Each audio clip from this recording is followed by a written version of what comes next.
Neena Perez, and this is Straight Talk, no sugar added. Thank you so much for being here. This show is created to discuss life topics to grow, challenge, and transform your thinking. And today I have Sylvester Long here. He is a 27-year-old motivational speaker, an author, a musician, and a former athlete. And he is helping others by turning their pain into purpose through sharing his story. He has a book called Out of Pain and Into Purpose. And we are so glad that he is here so we can talk to him about what that is and what he has been through so he can share and impact your life. So Sylvester, thank you so much for being here and spending this time with me. How are you? I'm doing good. I'm excited to be here. Thank you for having me. It's just an honor to be here. Thank you so much, Sylvester. It's really an honor to have you. And I want to get into, like, 'cause you do a lot of things. You're a motivational speaker, an author, musician, a former athlete, all this great stuff. Yeah, But before we do all of that, why don't you tell us just a little bit about yourself? I just gave a little bio, but I want to hear more about you. yeah, sure. So I'm born and raised in Columbus, Georgia. I'm still in the area right now. Um, I recently graduated with my master's degree in sports management from Georgetown in DC. And Awesome. overall, for me, I'm just a pretty chill person who really likes to have a good time, spread good vibes and hang around good vibes as well, and spread all kinds of love around, no matter what it looks like. Because for me, spreading love for me is the way to go. Spread Mm, kindness, spread love, not hate. And of yeah. course, spread Yeah. kindness and love, not COVID, of course. So, but, but, You have to say that now, right? right, That's spread, so spread love, not funny. COVID. So, So funny. That is so funny. That's good. And and you're right, Sylvester. I think it's something that we are missing a lot of, right? mm, Because nowadays it just feels like sometimes things are so heavy, right? yeah, Topics are so heavy, conversations are so heavy, and people are trying to outbeat each other and out whatever yeah. each other, and the news is like, so it is good that you have that message within you to share love and joy and all of that, and that's fantastic. I did want to talk to you about your past, where you've been, Mhm. because you are using that as your platform to impact somebody's life, right? So tell Yes. us a little bit about what you've gone through. Yeah. So growing up, I've dealt with a lot, and I'm just 27 years old. So I was bullied at a young age, going through depression and suicidal thoughts as well, and Mm, also continuously battling dyslexia as well. So that was really hard for me. And listening to what others had to say about me, it got to the point where I started thinking those things about myself. I started right. hating who I was, because people were saying I was geeky, I was nerdy, I was ugly, all sorts of different things that you can think of, and at points in time, I literally thought that about myself. It's like, am I really like this? Am I really ugly? Am I really nerdy? Like, will I ever be loved? All kinds of questions like that Hmm. popped in my Hmm. head. And when it got to middle school, it got so bad to the point where suicide attempts happened 3 different times. And it was like I couldn't take it no more. It's like, what's the point of living? What's the point of being here if all I'm doing is causing so much pain or whatever for other people to laugh at, to make fun of and stuff? And I wasn't even doing anything. I did what I could to be as much of a nice guy as possible, but people still wanted to talk about me. So in each of those attempts, my mom stopped me, was wondering what was going on with me. And I told her I was going in a downward spiral. I was just like, I didn't know what to think. I didn't know what to feel at that moment. I was dealing with so much. I was like, I can't take it no more. I can't do this no more. There's no point in me living anymore. What's the Hmm. point if I'm just going to be a burden on everybody? And she had to really help me understand that um, it doesn't matter what people say about you, good or bad. People are going to talk at the end of the day. The only thing that matters is what you think of yourself, and what God thinks of you when He looks at you. So, and I'm a firm believer in God. I'm a Christian, and I've learned for years and years on how to love myself really, because I really hated myself. So it took me so many years to understand what self-love meant, what confidence meant, self-esteem, all sorts of different things to really get to the point where it's like, I don't care what people got to say about me because I love who I am at the end of the day. I was created this way for a reason. And I always tell Hmm. people, can't nobody do you better than you. Can't nobody be you better than you. So instead of trying to be somebody else, you might as well just be you at the end of the day and be the best you that you could possibly be. And I've had to learn that, and I've ingrained that in my head ever since then. And it's been a constant battle, but daily is a daily work in progress for me with self-love, because I know it's not going to happen overnight. It's always a daily thing for me, because if I could change my mindset, I can change my vocabulary, I can change my habits, and I can change my lifestyle for the better. Right. That's really powerful. That is really powerful. And it's something that a lot of people do struggle with a lot, right? Yeah, Especially youth. I mean, there's bullying can be so, so hard and so mhm, serious and heavy, right? yeah, Because sometimes you feel like you can't even get away from it, you know? yeah, And now it's even, I think, worse because now not only are they in school with you, but they're on social media with you. They're, yeah, they're in your online classes with you. They're on your email with you. I mean, yeah, bullying is a serious thing. My oldest son went through some serious bullying as well. Same, same, almost the same story where he, had some attempts and thoughts and stuff, things like that. And it's yeah. a very, very difficult thing to overcome. Mhm. I am very grateful to God that you did not succeed, because I think you're amazing, right? And I was looking at your platform, and you have really great content on there, and you're very inspirational. And I'm grateful. I'm grateful to God that you were not successful. So thank you for being here with me, because now this makes this moment even more special to me. So Sylvester, you also do you take that message then, and are you sharing that with the youth? Is that what you're doing? Like when you say you're a motivational speaker, are you sharing that in that kind of platform? Yeah, because I love talking to kids. I love talking to kids, and I go to different schools in my area and talk to them. That's I tell fantastic. them about what I've been through. Be like, I know where you've been at in school. I know exactly where you're coming from, especially if you're an athlete. I know what it's like, the struggles of being an athlete, trying to combat playing on the court, on the field, trying to balance your studies and other things that you're trying to do. I know exactly where you're coming from, especially with college students, because Right. I resonate so much with college students because I've been there. I did everything in college, athlete, organizations, fraternity, all sorts of different things that I did, and trying to juggle everything. And it was so hard, So, but I managed to get through it, with the help of God. Because if it wasn't for Him, honestly, I wouldn't be where I am right now. Mhm. And so I love talking to kids. I love talking to students, and I love talking to people in the church as well. Christians and other believers, because I'm a firm believer in that everything that has happened to me, it happens for me for a reason. It Right. had to happen in this specific order to get me to where I am. And Mhm. it's just so important for me to remind myself of that as I keep going in life, and not to give up and not to wave that white flag and surrender, because it's so easy for us to give up. It's so easy for us to just quit.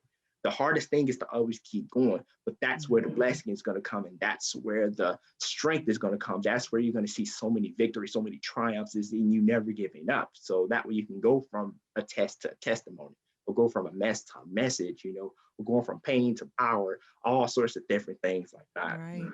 Right. Did you became an athlete? Were you an athlete in middle school, or was that something you started to? Okay, you did. Yeah, I was And an was be athlete through middle school. Mhm. when you were an athlete in middle school, was that during the bullying as well, or did being an athlete kind of get you out of that mindset of you said you wanted to. Well, for me, yeah, Oh, go ahead. it kind of started when I got into athletics in middle school. It kind of like helped me get out of my comfort zone, because I was always to myself for the most part, and I was kind of doing my own thing and stuff. But it really helped me step out of my comfort zone. So it was like little bit by little bit, it was helping me gain more confidence, just being out there, Hmm. and just doing things, whether you're playing football, running track, doing clubs, whatever the case may be. It helped out a little bit. And when high school came, it started to develop more and more and more, because I did athletics in high school as well, other clubs and stuff, and really getting to know other people, and really starting to, at that moment, it was still hard, but I was also, in a way, better understanding what it meant to love myself and really just accept me for me at the end of the day. And when Right. college came, that was really the climax, really. It's like that's when I really hit my stride, of this is me. I'm going to do me at the end of the day. I don't care what nobody got to say about it. You could love me, hate me. I'm just going to do me at the end of the day. So doing this, athletics in college as well, organizations, president of organizations in my fraternity, doing different things, and just it's really helped. So me getting out of my comfort zone by doing that in middle school has really helped build my confidence, because Right. if it wasn't for that, if it wasn't for God allowing me to do that, I'd still be, shy. I still be in my own comfort zone, in my shell, at least, not knowing, not seeing the different possibilities of the world that's out there, if I did step out of my comfort zone, or at least expand my comfort zone in a sense. Right. And there's something powerful to be said here, because when you think about what you went through, and Mhm. mental health is a real thing, right? Like Yeah, when we struggle, we're going through that dark place, that is really, really how you feel. You really feel like there yeah, is no out. I tried to commit suicide when I was 13. So I mm, remember that. And I remember how hard that was, yeah, and how much I just wanted it to end. I just wanted it to end, you know? yeah, So I get it. yeah, I'm so grateful though to hear your voice. And I'm grateful that you're sharing that voice because Sylvester, people need to know that there's a tomorrow. yes, People need to know there's a tomorrow, right? yes, Because sometimes we don't feel like there is. And being that you've been in that place, you know what I'm talking about. Like there mm, really feels like there's no tomorrow. Like this is it. Like yeah, this is the darkest it's going to be, and that's it. But there yeah, is a tomorrow, and you do rise up, right? And you do mhm, get through it. And it actually makes you stronger than you ever thought you were, right? yes, It makes you become a, kick-ass type person. Like you can get yeah, this done. yeah, And I'm really proud of you for that because you also mentioned that you were dyslexic, right? I'm slightly dyslexic too, so I get the challenge. mhm, I get how hard it is when you got to look at something 50 times to try to make yeah, sure you spelled it right. yeah, And I actually write everything down as well because as I was growing up, I knew that I always had a little bit of ADD as well, so mm, that was also a challenge. yeah, But it's just made me better, stronger, wiser. yeah, It just does, right? And now yeah, we're in a place where you can record things now instead of having to write them down. true, You can dictate so that your computer does it for you, thank goodness. And yeah, so, there's ways around this. So I guess what I'm trying to say is for those who are listening who think that they can't write a book or that they can't, write the notes to a song or, whatever. Yes, you can. You absolutely can, yes, and you can get through the darkest times. I promise you, the sun will rise tomorrow, right? yes, The sun will rise tomorrow. And so you were also talking about you also said that you were a musician. mhm. What do you do? What are you into? I'm a drummer. I've been playing since middle Oh, school. cool. Actually, since before that, actually, I've been playing for about 18 years. Actually, playing drums. I did drums in middle school and high school. I was on the drum line, a section leader That's and so drum neat. major. I love it. It's a lot of fun for me playing different beats and just being able to come up with things on my own. Come having that creative side of me, just think of things to just come up with and stuff. Different cadences, different beats and stuff. So it's a lot of fun for me and it's like a hobby for me because Mhm. at one point I was like, maybe I should do this full time. And I was like, you know what? This is one of the things that's just like a hobby for me, because I love it so much that it doesn't matter if I get paid to do it or not. I just love doing it. Ni- It's always Right. fun for me. It's fun for me Right. because I enjoy myself. It's like I'm just in my element. I'm in my zone. Like once I'm getting into a beat, you can't stop me. So Right. I That's so love it. good. That's so good. Do you play for the church as well, or? Yeah, I played for a number of churches in the area, in my city, as well as in Phoenix City across the way, and for different groups. Played for a couple of gospel groups, and I even play other things outside of Christian contemporary music. I play like jazz because I'm a huge jazz fanatic. Oh, that's I cool. play jazz music. I love playing all different kinds of genres because for the most part, I play by ear. I know how to read music, but for the most part, I play by ear. So if I Mhm. hear a beat and I try to mimic that, I'll just instantly mimic it, just like that. It's So like a it's a lot. natural, it's like a natural gift. Yes, and the Yeah. funny thing is, when I first got into it, I really didn't know what to expect when I first got into it because I was like, I don't know if I'm good, but it's worth a try. And it was like I didn't take lessons, it just came to me, and I didn't take lessons. I was like, that's nothing but God because He gave me that gift for a reason, And I was like, I'm not gonna take that for granted. So Right. I just love it. And it's been a good 18 years, and I enjoy it, and I don't plan on stopping anytime soon. So Right. No, yeah, that's great. And I mean, it's pretty impressive too, because you started by saying that people were always like teasing you and bothering you in school because you were a nerd too, right? So yeah, you're a nerd who's an athlete, who's a musician. So you're like using yeah, both sides of your brain here. yeah. That's amazing. So tell me about your book. So when did you come out with this book and what's the message in this book? Yeah, my book, I published my book, self-published it at the beginning of this year, actually.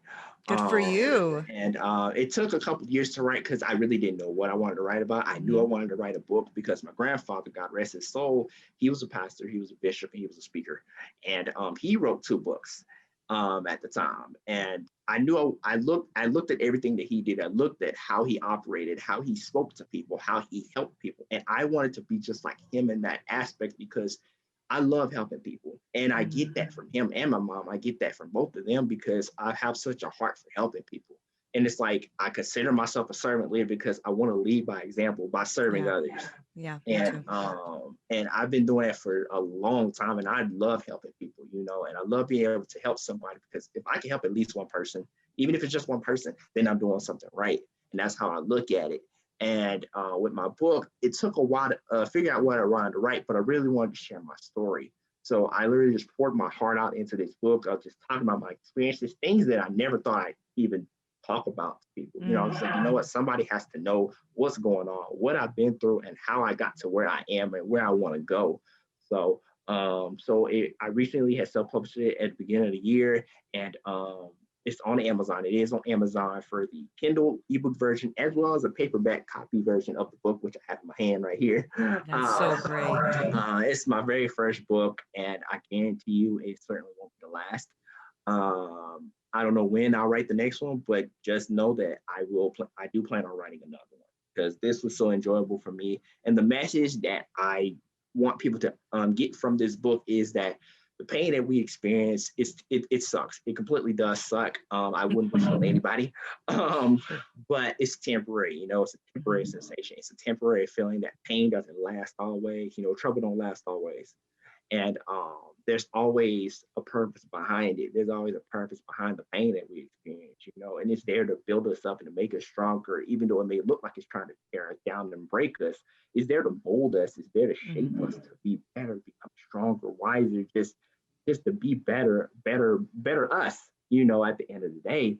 And I love it because I'm all about pain into purpose, turning pain into power, going from a mess to a message, going from a test to testimony, going from a battle to a blessing. Because without trials, we wouldn't know what a triumph looks like. Without battles, we wouldn't know what blessings looks like. If Right. it wasn't for being a victim in some way, shape, or fashion, we wouldn't know what a victory looks like. So without failure, we wouldn't know what success looks like. And Mhm. I know growing up, I've had fear of failure. I've had Mhm. fear of failing because I was a perfectionist, and in some ways, I still am. But I was a perfectionist. I wanted everything to go the way I wanted it to. And in life, it's not always going to be the way it is. Some Mhm. things will work, some things may work out, other things may not work out the way you want it to. And it's just a part of life. It's about learning what you got from it and moving on. And failure is a part of life. I'd rather work until failure, than to just quit when I fail the first time. Because at Mhm. least I'm trying. At least I'm trying to keep going because I could get a bunch of no's. I can get like 99 no's. But if all it takes is that one yes, That's all it to takes. change your life for the better. All it takes is Yeah. that one yes. You may get a bunch of no's. You may get a bunch of rejections because I am a pro at getting rejected a number of things. But all it takes is that one yes to change your life for the better, to change your mindset, to be like, hey, I didn't give up. I decided to keep going, and I want you to do the same. And I want others to do the same just by sharing my story or my unique life experiences, and what a friend of mine calls it. And just let others know that if I can get through it, so can you. If I can push past the pain into my purpose, you can do the same for yourself. Right. That's so good. And you just dropped so many gems there. So, the truth is that, fear to me, or failure, excuse me, failure to Mhm. me is feedback, right? Yeah, Failure is feedback. All it does is it tells you how to do things better the next time. right. Fear to me is, I use it as an acronym, right? It's facing and eliminating all restrictions. So Ooh, every time you're in fear, it's like, I'm going to face it, I'm going to eliminate it, and I'm going to make sure that all of the restrictions that are stopping me from moving forward because of fear, that's going to stop. So it's facing and eliminating all restrictions. And I the like truth be that. told is, I'm also a believer, a very strong believer. I love the Lord. And I know for me, moving forward and doing the things I do in my life and impacting, because I always say I only need to impact the life of one. So that's why it like rung with me when you said it. I'm like, Yeah, okay, that's what I say all the time. yeah. Um, I realized that anchor for me was super important. Do you Mhm. feel like your faith is what anchors you right now to everything that you're doing? Yes, it honestly is for me because I said it earlier, if it wasn't for him, if it wasn't for him waking me up, allowing me to do the things that I do, I wouldn't be able to do half the things or a lot of the Hmm. things that I do. Being able to write this book, which is a huge accomplishment for me, being able to graduate with not just 1 degree, but 2 degrees, being able to go for athletics, be able to join my fraternity, be able to do different things and help my community, and my faith in God and trusting in Him and knowing that everything happens for a reason and trust in the process, because a lot of people can focus on the prize and what's at the end, and I'm like, I know you want to focus on the prize. You want to focus on what's at the end of the tunnel. But while you're focusing on the end, you're missing what's in the middle of it. You're missing what's in the process, because sometimes you got to stop and take a breather. Sometimes you got to pause and enjoy the moment. Enjoy the Yeah, fact that yeah. one, you're in the middle of doing something that you want to do. You're trying to get to where you want to go to. And I know you want to get there. And sometimes I know at one point in time, I wanted to rush trying to get there. But I was like, my timing doesn't match his timing. His timing is Ain't that the always truth? right, because I could be like, I want it right now, but it ain't gonna happen right now. So it'll happen when the time is right. And when the time is right, you'll know it Yeah. and you'll feel it.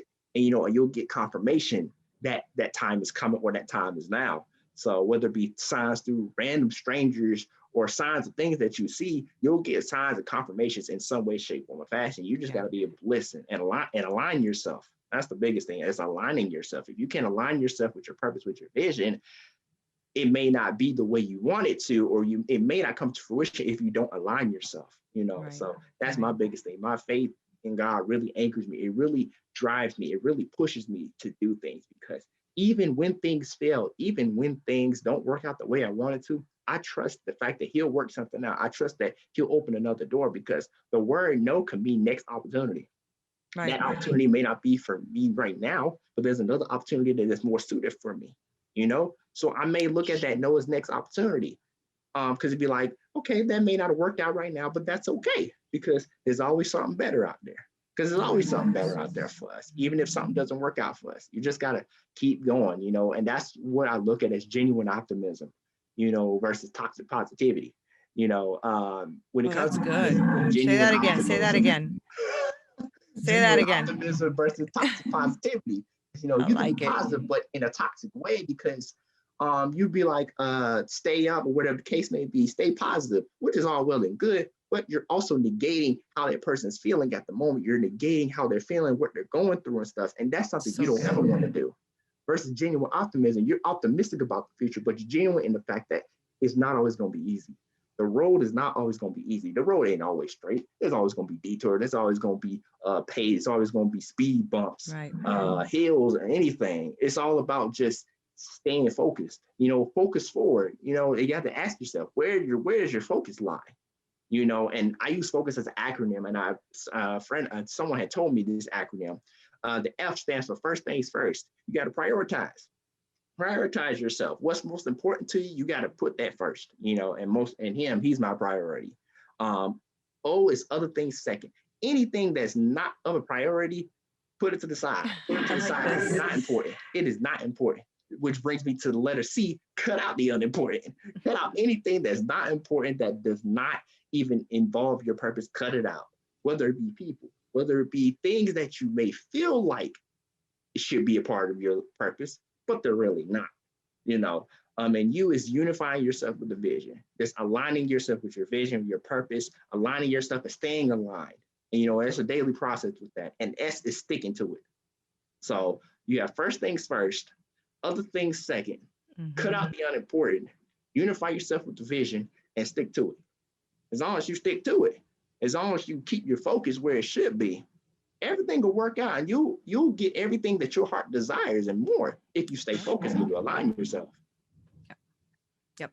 And I think that, well, I'm a believer. So of course Yeah. I think that he is, the ultimate.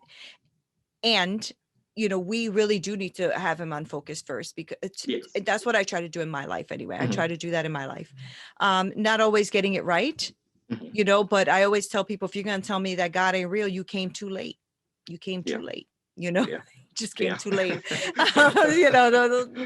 The I've had people say, oh, do you really believe in God? Yeah. Oh, I don't believe in God. Well, you trying to tell me that you just came too late. There's just way too much evidence of the Lord in my life Right. for me to deny that the Lord is the Lord. It's just way too Right. much. It's just way too much evidence. You know what I'm saying? I Right. mean, Exactly. and even like even in life experiences as well, like the evidence in my life experiences will blow people's mind, and it's all God. It's all God, Yes. right? Yes. And there's also just evidence, like historical evidence. There's all Mhm. kinds. There's just a lot of evidence. So Yeah. I say all that to say that it was such a blessing that you had a mother who was in faith when you were going through the dark times that you were going through, right? Mhm. Because she was able to identify and see that something was wrong with her baby, right? Mhm. And was also able to help you through, Yeah. right? Yeah. And so that I'm sure that that had a lot to do with you having this faith as well. Your mother, but also your grandfather, right? Having Yes, that for sure. surrounding. Yeah. Yes, Yeah. definitely. My mom, she is a strong believer. If anything, my mom is actually an elder in the church. Actually, she's a minister, elder in the church. So she definitely played a huge role in my belief and helping me believe, as well as my grandfather, because, like I said, he was a pastor and he pastored in different places all around the country, and even preached at a lot of churches and stuff. And a lot of people knew who he was, especially in my community. A lot of people knew who he was and for what he did. And I say he was a humanitarian because he cared about people, not just the people in the church, but he cared about people in this community. Like, I'll never forget one time, he had told me someone in the middle of the night called him, and they lived in Alabama, like I think Birmingham. And they had called him saying that something was wrong. He wasn't feeling well. He got up in the middle of the night and literally drove to Birmingham to see about that person and to check on and pray with him and stuff. And in my head, I was thinking at the time, I was like, "You better than me. It's this middle of the night. You better than me." But I was like, I get why he did that because he had a heart for people. And one thing I also learned when it comes to helping people, um, you can only help people who want to be helped, because there are people out here who don't want to be helped. Yeah. You can try to help them as much as possible, but there are people who may not want to be helped. And I'm like, that's okay. You know what? That's okay. Yeah. Send them Yeah. love, send them love and light regardless, and Mhm. move on. Yeah, So, no, you're right, because and they might come to a point in their yeah, life where they'll want that help later, right, exactly, Sylvester. right. And this is important also to bring up because you're a motivational speaker, because you have your book out, because you're doing what you're doing Mhm. you have to remember that, right? Yeah, Because when somebody doesn't do what you know is the right thing for them to do, or take your advice, or whatever, yeah, you have to be okay to say, okay, I can't help everybody, right. right? Because it because I help a lot of people, I'm a coach and stuff like that. And when you're trying to help people and they don't want to be helped, it almost falls back on you. You're almost like, dang, what Yeah, am I doing wrong? Right. yeah, So you got to keep that in mind always, because otherwise definitely. you yourself will beat yourself up on that one. Right. Yeah, and I'm a pro at beating myself up on a lot of things. So, Yeah, most of yeah, us, yeah, see, yeah, most of us are. we're our That's why one we worst have to be critics. careful. Yeah, we really are. Yeah, Yeah, but this was super fun talking to you. You are really full of light and love, like you said before. I love your energy. You have amazing energy, Sylvester. And thank you you so drop so many much. nuggets. Like, my gosh, this is a great interview. So I want you to let my audience know, because Mhm. my audience is very much um, about growing, about transforming, about thinking bigger. I mean, Mhm. that is what I decided to do a couple of years ago. And this podcast is growing really well. And it's because I decided to pour into others. And so Yes. tell all of our people listening how we can get your book, how we can follow you, support what you're doing, et cetera, et cetera. Tell us all Yeah, about it. sure. So my book, Out of Pain and a Purpose, is on Amazon. You can get the Kindle ebook for $9.99 or my paperback on there for $12.99. So it's on Amazon right now. I'm in the process of doing an audiobook, so that way, in case people may not like reading, they can listen to it as That's well. great. As far as social media, I'm on Clubhouse. I am on Clubhouse. My handle is at King Slyman. That is my Clubhouse handle. So follow me on Clubhouse for any rooms that I do, including like motivation, uh, vulnerability, anything like that. That's great. Instagram, follow my page, Out of Pain and the Purpose, which is my book, it's my brand. Follow that page as well as my personal page. If you want to get to know me, it's at anointed_Black King Drummer. That's my personal page. My Instagram page, my business page is Out of Pain and the Purpose.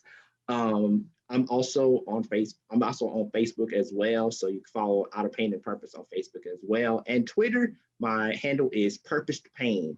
So Okay. follow me on all those sites. Get to know me, get at me. Let's chat. Let's chop it up. I love connecting. Sylvester, you need a website. I know, right? And I'm working on that. I'm working on You that. need a website so you can put all of your handles, your book, Yes. what you do, your speaking engagements, your music, all Yes. that on there. And then you just have that, boom, go here and you can get Yep. all I'm working Sylvester on that. all day long. Good for you. Good for you. Thank you for spending and sharing this space with me, Sylvester. It was a real blessing. Thank you so much for having me. I enjoyed it. This was great. Good. I'm glad you did. I try to make people feel comfortable, so I'm glad you were here. Thank Yes, you. ma'am. Thank you. And thank you guys so much for listening and being here with us. Don't forget to subscribe to this channel. Make sure that you leave a review and share away. Don't forget all of that information that Sylvester just gave you on following him on the different social media handles. I will have show notes on this episode below so you can see everything going on and where to find him. If you guys have any questions, make sure you email me at hello@straighttalk, no sugar added.com. This is Neena Perez at Straight Talk. Until next time.